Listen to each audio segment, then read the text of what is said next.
This is the X-Zone Broadcast Network, broadcasting worldwide on broadcast affiliates and satellite program providers, including CNN Broadcast Network, Sirius Satellite Network, Star Media, Good News Radio Network, Angel Broadcast Network, Wiki Broadcast Network, and WPBN TV. For more information on the X-Zone Broadcast Network, visit us at www.xzbn.net.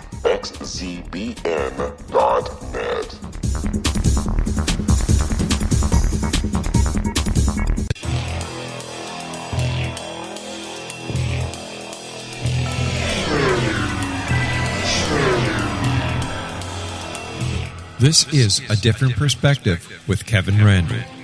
A retired U.S. Lieutenant Colonel, Kevin Randall has been studying UFOs for nearly 50 years. Kevin has investigated some of the most famous UFO cases in the world and has been consulted for dozens of documentaries about UFOs. Considered one of the leading experts into the Roswell UFO crash of 1947, Kevin has written more than 25 books about UFOs, including the recently published Roswell in the 21st Century. Now, here's the host of A Different Perspective, Kevin Randall.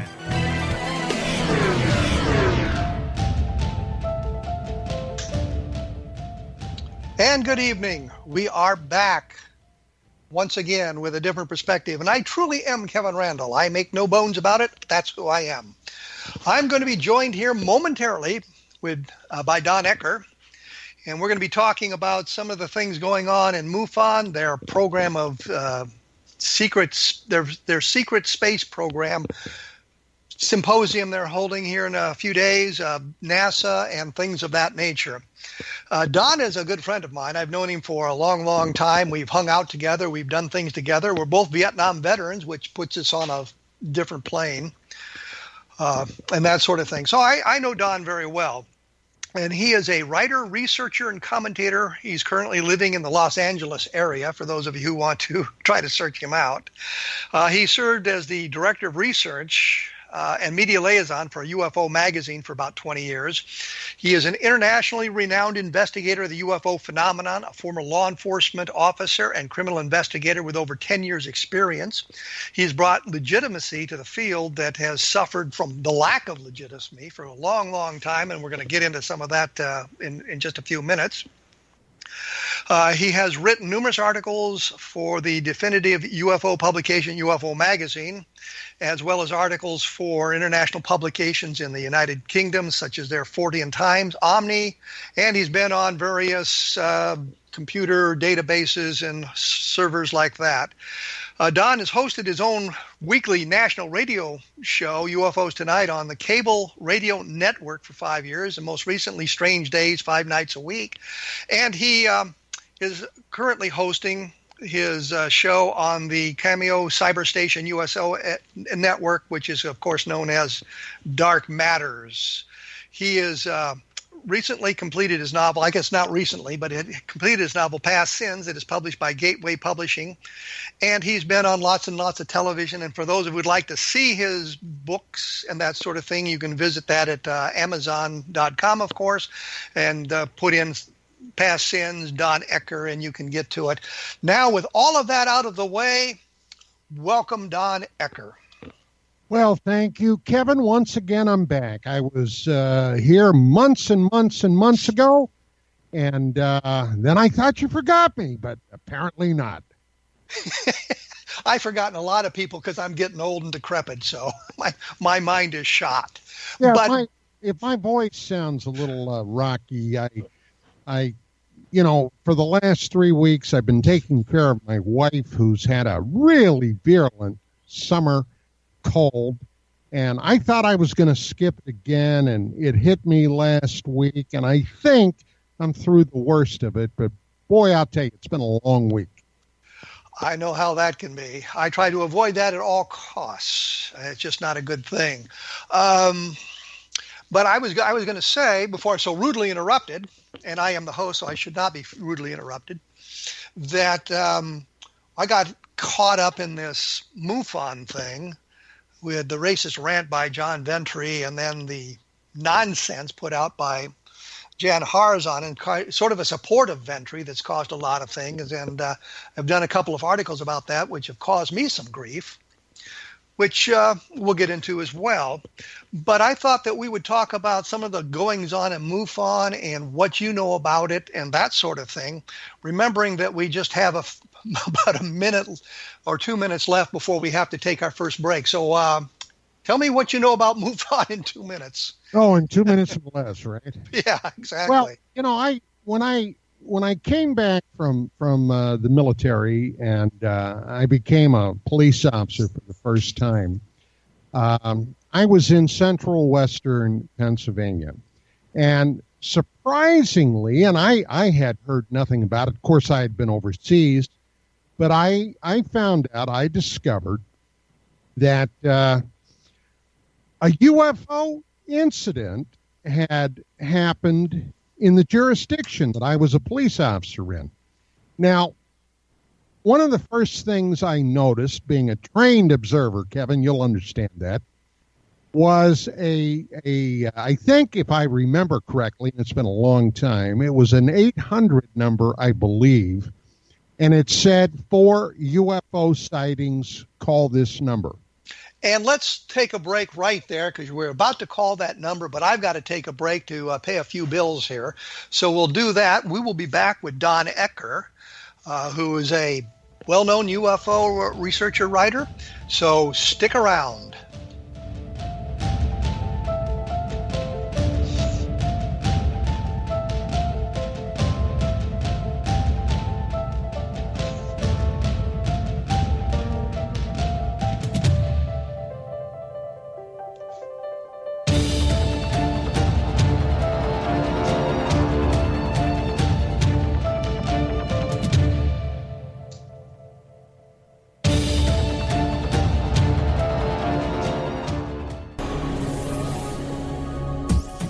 This is the X-Zone Broadcast Network, broadcasting worldwide on broadcast affiliates and satellite program providers, including CNN Broadcast Network, Sirius Satellite Network, Star Media, Good News Radio Network, Angel Broadcast Network, Wiki Broadcast Network, and WPBN TV. For more information on the X-Zone Broadcast Network, visit us at www.xzbn.net.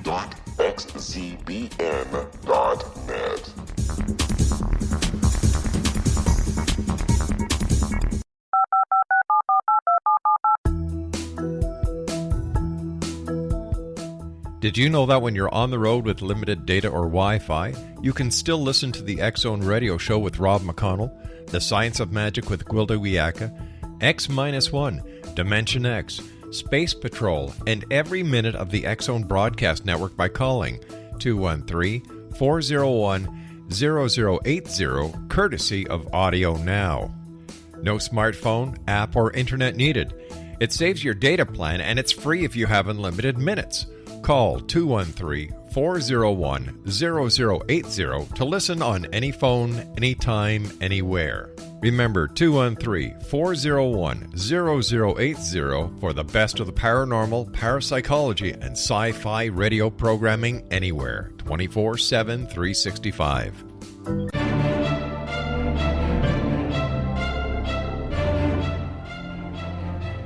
And as promised, I am back with Don Ecker. And when we went away, he was about to dial an 800 number. He was in Pennsylvania UFOs, and he will be dialing an 800 number. So let's carry on from that point. Yeah, actually, I never called the number. I never had a reason to call the number, but I was, of course, curious about that. Now, Kevin, you and I have talked before about this, and I may have even mentioned this on your radio show, but in 1966, I, along with three other friends, and it was in December, had a absolutely astounding UFO sighting when we were deer hunting up around an area known in my area back home as the Horseshoe Curve. It was a very famous railroad engineering thing that the Pennsylvania Railroad, whoever owned it back in the 1850s, had put in. And it was literally a horseshoe-shaped mountain where this track ran around it. Now, we had been up there all day long deer hunting. This is sometime in probably the second week of December, second or third week. And as we were coming home one late afternoon, about 4:30, we were overflown by 4 brilliant lights in a diamond formation, UFOs, that basically were flying in a formation. And as they overflew us, they suddenly shot straight up in the sky. All of them, one shot straight up in the sky. The other 3, which were now in a V formation, took off in a tremendous burst of speed. So I knew that there had to be something to this UFO thing. And I of course, was familiar with people like Frank Edwards. I was familiar with Major Donald Kehoe and the NICAP situation. I had been following, as it happened in 67, 68, the Colorado UFO study that was being financed by the Air Force. So well, let me interrupt you here. You said you saw these UFOs.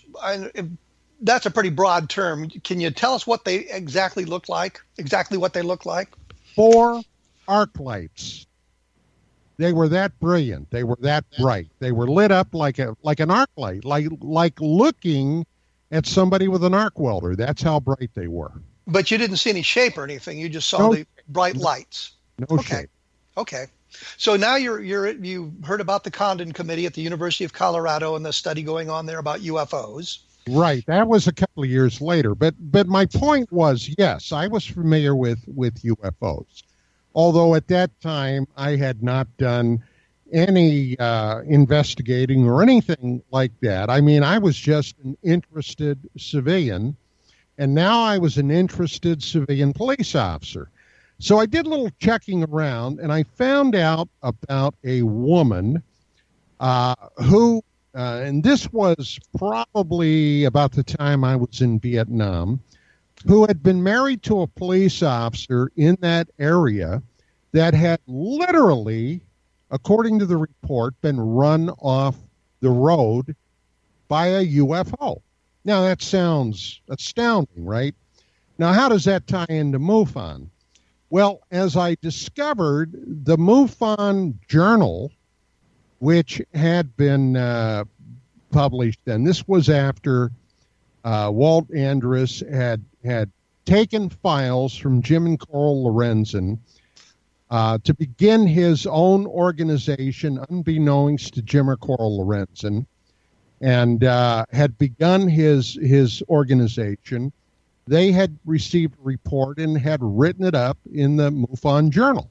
Let me interrupt you here because I just want to make one quick point. The original publication was called Skylook, and it morphed into the MUFON journal. So it could have been in Skylook before it was in the MUFON journal, which is really a point of trivia that's of no importance unless somebody wants to go back and look the things up. So you've got to be aware that the MUFON journal was preceded by Skylook. So it was written up in their publication, whichever the name happened to be at the time.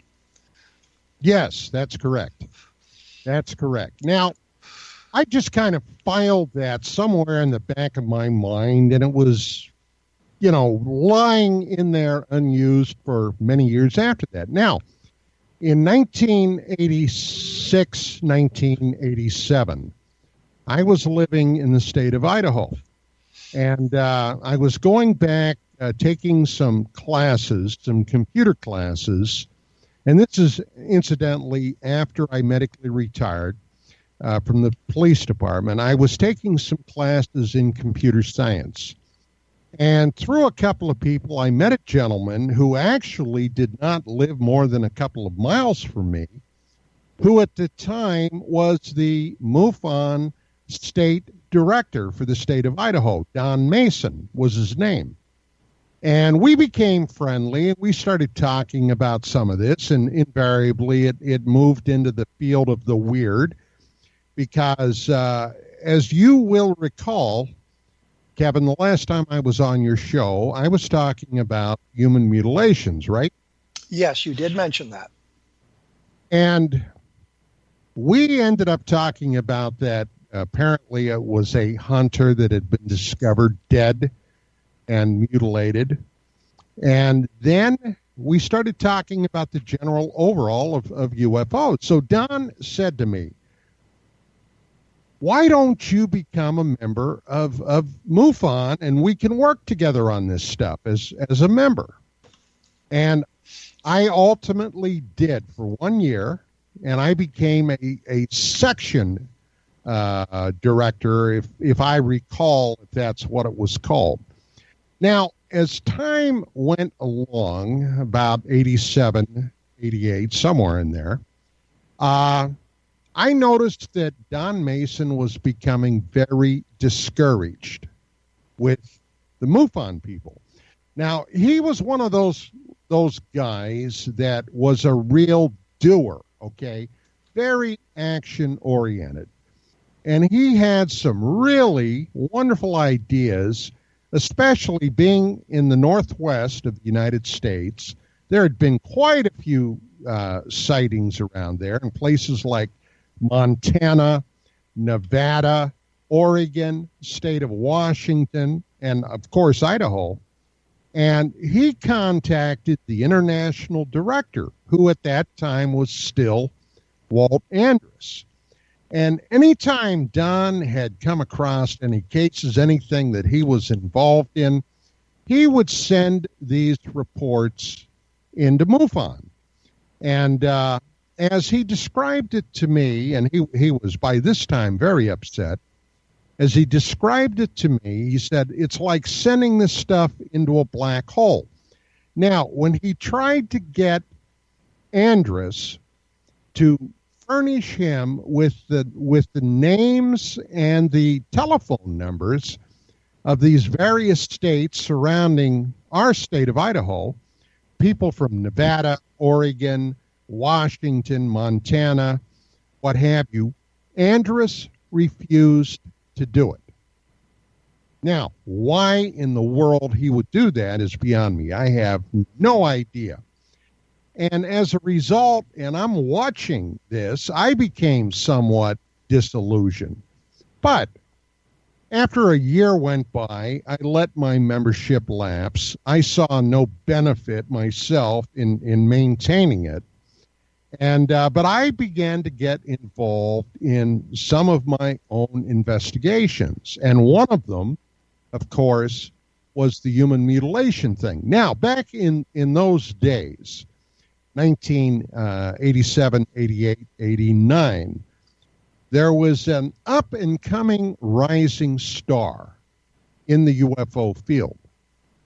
And at that time, there was quite a bit of actual investigation going on with people like you and your partner then, Don Schmidt, people like Bruce Maccabee, people like Stanton Friedman, people like Linda Moulton Howe, people like, you get my idea. There were a lot of people that were trying to do a lot of things. And this rising star that I had mentioned was a guy by the name of John Lear. Now, John Lear was the son of William Lear, of Learjet fame.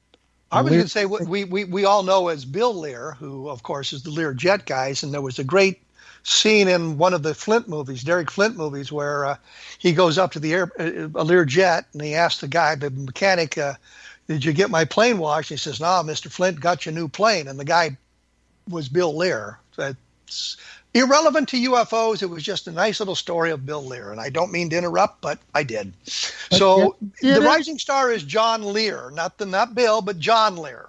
Right, Bill Lear was dead. So John Lear was appointed by Walt Andrus as the state director for the state of Nevada. Now, in the year of 1989, Nevada hosted the International Symposium. Now, months before this was to take place, I had already made the acquaintance of John Lear. And the reason I did, this was the very latter part of 1987, 1988. I was a member and a user and an administrator of the first actual computer network devoted to primarily UFOs, but other aspects of what could be called the paranormal. And that was called ParaNet.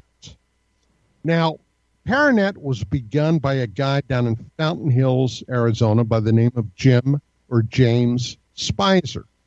Now, they had on Compuserve, which back in those days was one of the very few places other than computer bulletin boards that you could go to and interact with people literally not only around the country, but around the world.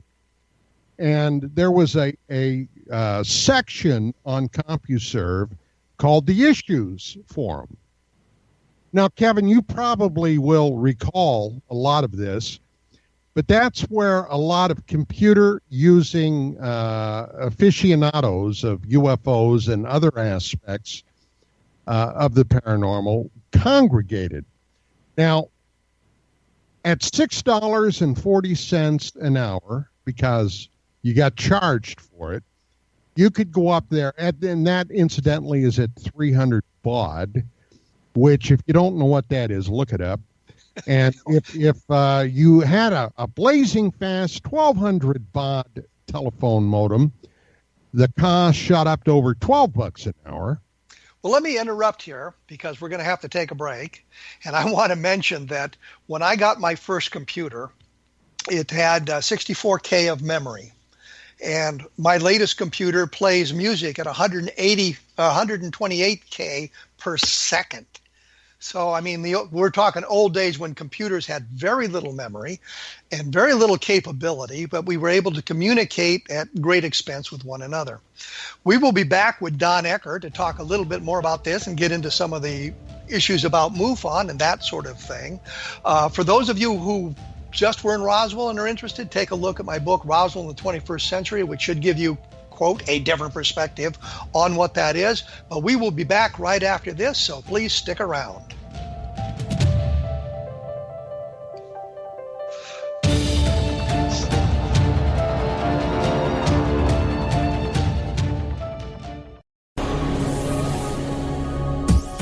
This is the X-Zone Broadcast Network, broadcasting worldwide on broadcast affiliates and satellite program providers, including CNN Broadcast Network, Sirius Satellite Network, Star Media, Good News Radio Network, Angel Broadcast Network, Wiki Broadcast Network, and WPBN TV. For more information on the X-Zone Broadcast Network, visit us at www.xzbn.net.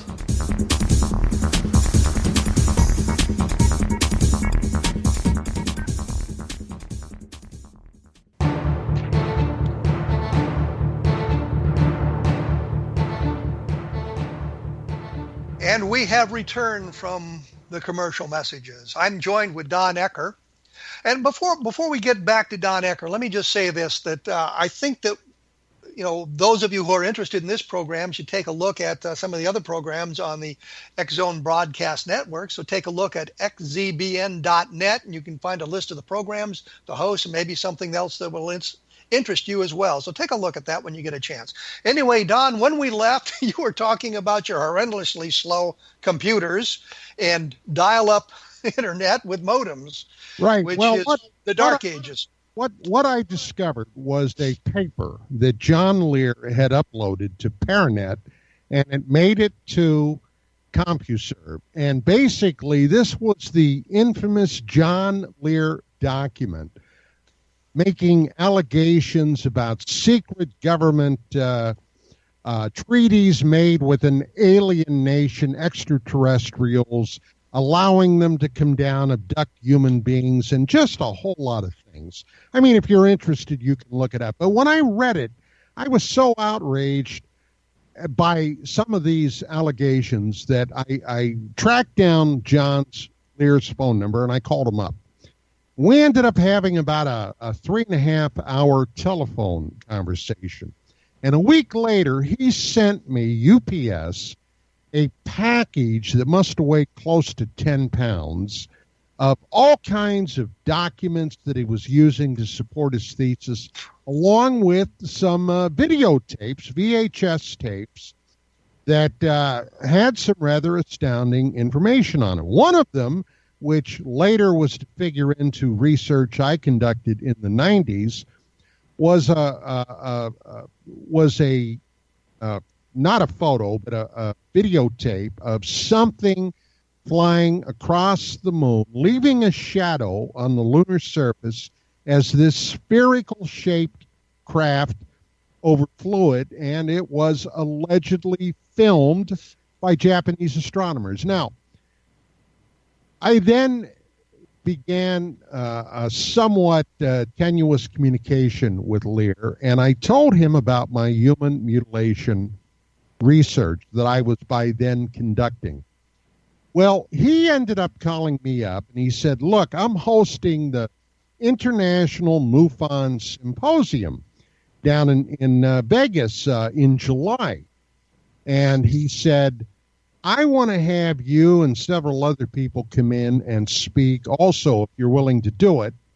And he told me all what was going on. This was on an off day, a Sunday. And this actually, other than the infamous Bill Moore lecture, was the other part of the symposium that created such a fantastic stir back in 1989. I thought about it and I agreed. So when the symposium was happening, I flew down to Vegas. Now, as I was checking into the hotel, I saw a couple of guys standing off to the side. And one of them, as I was to find out, was the international director of MUFON, Walt Andrus. And I didn't know Andrus at that time, although at that time, by then, I was the director of research for UFO Magazine. Now, UFO Magazine in those days was the magazine of record on the UFO subject. There were a couple of other publications that were out there, but nobody could hold a candle, and I'll be very upfront when I say that, and I'd argue with anybody about our type of reporting and the people that we had in the magazine. So this guy walked up to me, and I looked at him. He was a much smaller man than I was. I'm 6'2". I looked down at him, and I smiled, and he said, "You're Don Ecker." And I said, "That's right." He said, "I'm Walt Andrus, International Director of MUFON." I said, "Well, how do you do?" And I held out my hand. He didn't shake it. Okay, and I got to tell you, that irritated me. And he looked at me and he said, "I want you to know that if you speak at John Lear's alternative thing on Sunday, that you will never again be invited to speak anywhere at MUFON." Oh, now, you must have been crushed. That's a hell of a way to introduce yourself to somebody, right? Yes. So I looked at him and I smiled and I said, "Okay." I turned away. Well, of course I spoke. And of course, I never received another invitation. But I thought to myself, this arrogant little bastard just screwed with the wrong people. Okay? We are the magazine of record. So I kind of kept that in my mind for years. Now, well, let me interrupt you here, because I also have a Walt Andrus story, and it was after Don and I had been to Roswell a number of times, and Andrus seemed annoyed about the amount of money we were spending and wanted to know who was financing us. I think he thought that we were somehow taking money out of the MUFON coffers, and of course we were spending our own money on it, hoping that by selling a book we might be able to recoup some of the money that we had spent. But we had found Gerald Anderson, or actually Anderson had called me first before he talked to anybody else, and we talked for a while. And it pretty much became clear after a while that Anderson wasn't really being the most honest of witnesses. But MUFON did a big thing about Anderson in their journal, and Carpenter interviewed him and all of this sort of, John Carpenter interviewed him about this and all this story. And Anderson came up to me at the MUFON conference and said I was flat out wrong about Anderson and the truth will out. And I thought, well, that was kind of a mean thing to say. But most of the people were very anti-Randall and very pro-Anderson. Of course, we now know that Anderson was not telling the truth. He had made up the whole story. And all those people who came up to criticize my take on Anderson, Antonio Huneeus was the only one that apologized and said that he'd been wrong and I'd been right about Anderson. Well, so it's kind of the same thing. For what it's worth, I always supported you because I knew how meticulous you were in your research and investigation. So when you came out and said this guy is not telling the truth, or whatever it's worth, I took you at face value. Well, I appreciate that. Let me get back to this MUFON. But now you're banned from MUFON. You're a persona non grata with MUFON. So I basically, back in those days, we made our bones in doing a long series of exposés on fraudulent people in the UFO field. Now, the list is too long to really go into, but some of the names were people like William Cooper, people like Mel Noel, also known as Guy Kirkwood, people like George Green, and a long list of others. And we caught a tremendous amount of flack. But the reason we did that, we felt that in order for anyone to take this topic seriously, we had to be willing to show the frauds for what they were, frauds, and we had to really go after the tough aspects of cases that came our way. And there were a lot of cases then. And Kevin, you will recall that back in those days, not a week went by when there were not at least 2, 3, or 4 television shows on every week that covered the topic, the UFO topic. Now, one of the people that I did a massive expose on was a guy by the name of, well, he was originally identified by Timothy Good in Good's book, Above Top Secret, as Mel Noel, a former Air Force interceptor pilot. And according to what Good had written in his first edition of his book, was this guy was a Air Force F-86 Saberjet pilot that had flown reconnaissance aircraft out of a secret site in Utah, and whenever they would detect something unidentified on their radar scopes, they would send these guys up to shoot footage of it. Now, this was the story. Now, unfortunately for Guy Kirkwood, also known as Mel Noel, and also known as Noel Bryce Cornwall, this wasn't the case. As a matter of fact, he had never even been in the military. We had a U.S. congressman out here back in those days by the name of Bob Dornan. B-1 Bob is what he was known by. And well, let me point out, B-1 referred to the B-1 bomber, which he was supporting. That's correct. So, but he had a brother by the name of Don Dornan, who had been a photographer and a reporter for Look magazine. Now, back in those days, that was a huge publication. Well, something came up when I started. I had met this guy down in San Diego, and somebody had introduced me to him and introduced him as a former Air Force pilot and what have you, and I sat down and I talked with him for maybe a half hour, 45 minutes, and he was a great guy, charming, nice, and oh my God, did he have stories. Well, to make a long story short, I said, he was going by the name Guy Kirkwood then. I said, Guy, I said, I'd love to do a story in UFO Magazine. Now, look, all I need from you is a copy of your DD-214. Now, for those that may not know what a DD-214 is, it's a document you receive from the armed forces when you separate, okay? And it has the list of everything you did in the military, any decorations, any awards, your rank, and what have you. Well, he assured me, I'll get that out and I'll let you know. Well, a year went by, and I never heard from him. And I kind of forgot about it until a TV show came on one week with Linda Moulton Howe introducing Guy Kirkwood as this pilot.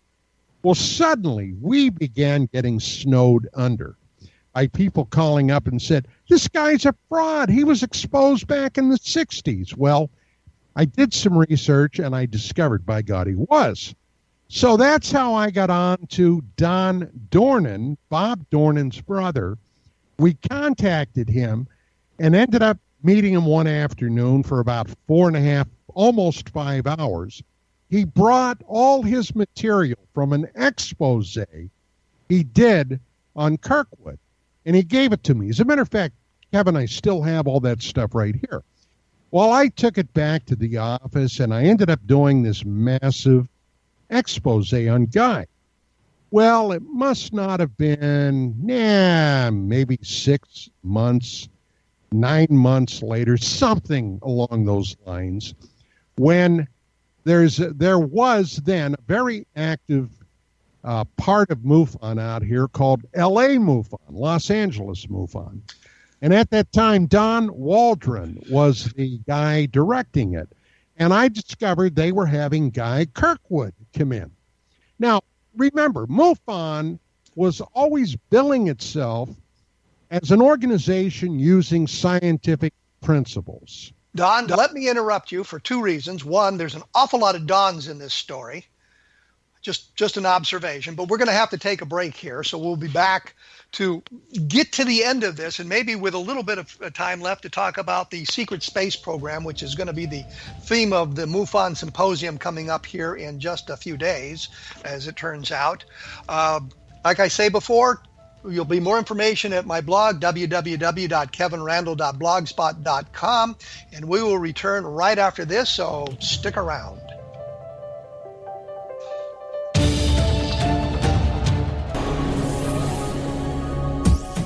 This is the X-Zone Broadcast Network, broadcasting worldwide on broadcast affiliates and satellite program providers, including CNN Broadcast Network, Sirius Satellite Network, Star Media, Good News Radio Network, Angel Broadcast Network, Wiki Broadcast Network, and WPBN TV. For more information on the X-Zone Broadcast Network, visit us at www.xzbn.net.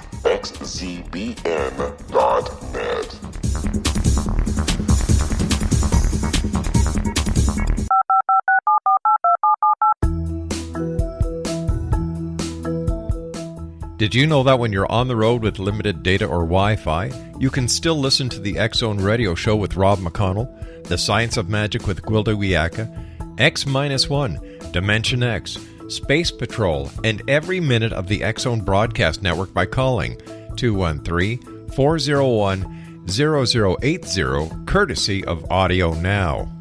No smartphone, app, or internet needed. It saves your data plan, and it's free if you have unlimited minutes. Call 213-401-0080 to listen on any phone, anytime, anywhere.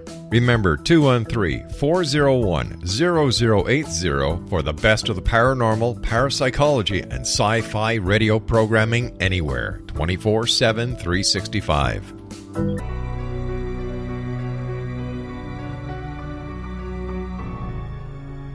Proving once again that I tell the truth, we are in fact back. I am joined with Don Ecker. He was talking about the infamous Guy Kirkwood.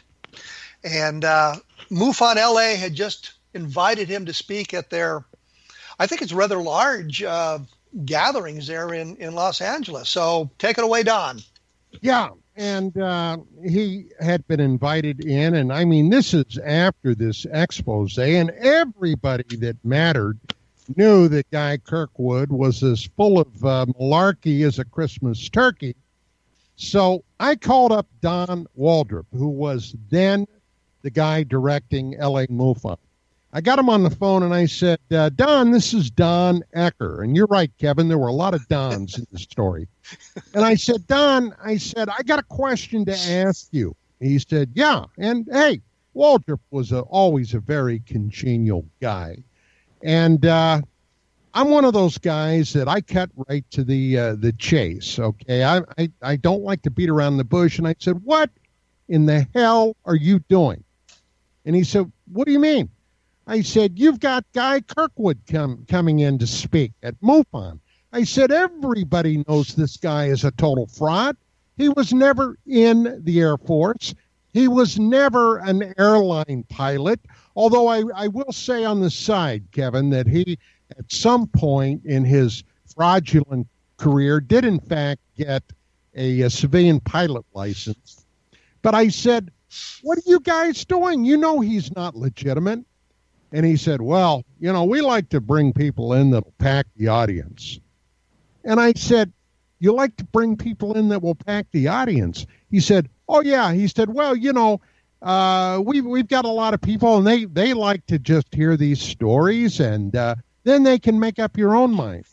I said, Don, how can you for 1 second say then that MUFON is a scientifically oriented organization if you have known frauds? Well, he had no answer for that.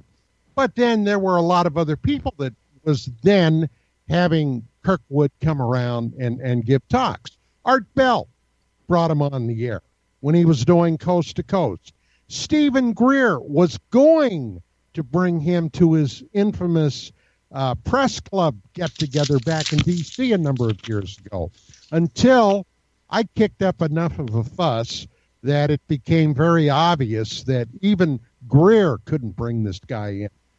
And well, what's interesting, Don, is that looking at the program for the MUFON Symposium that's coming up here, there were a number of people on there. One guy, actually two of them, I think, claimed to be something of time travelers.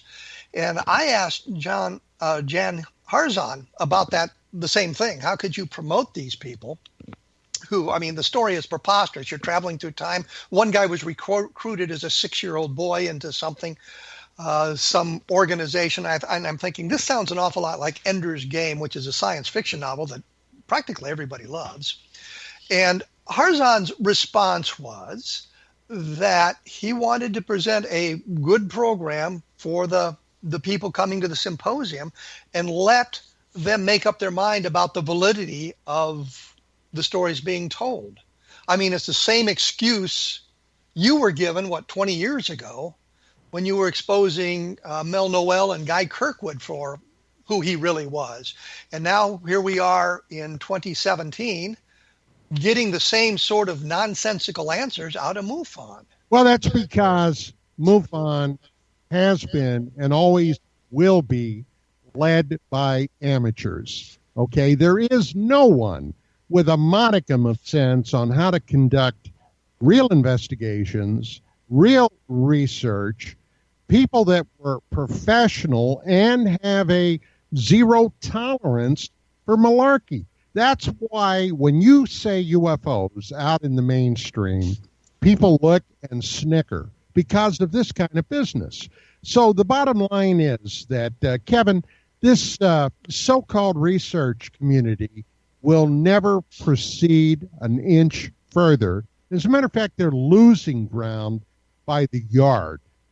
But couldn't you say legitimately that MUFON is more of a business operation as opposed to a scientific investigation, and therefore presenting programs with people like this Corey Good on it, who's one of the time travelers, is putting people into the auditorium? And isn't that really the mission of MUFON in today's world as opposed to scientific investigation? Here's the bottom line as far as I myself, and I'm only speaking for me, how I see it. There are many, many, many people out in the country, around the world, that have genuine curiosity and questions about this. MUFON presents itself as an operation where maybe these people will get answers, when in fact, all it is, and this is how I see it, as a money suck, okay? A money suck from the rubes, okay? And they'll get their monthly publication, and they can read all about it. They may go online. They may go to a MUFON webpage, but they're no further along than we were 60 years ago, Kevin. Well, I would say actually 70 years ago, but splitting a fine hair.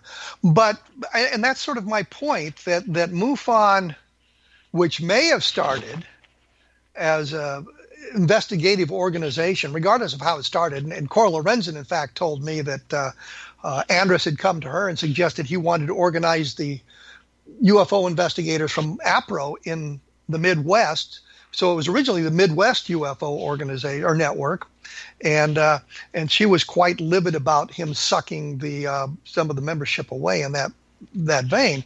But it is morphed into something that is more oriented into, as you say, bringing money in as opposed to investigating UFOs. There have been a lot of scandals recently associated around MUFON, and this is another way to look at it.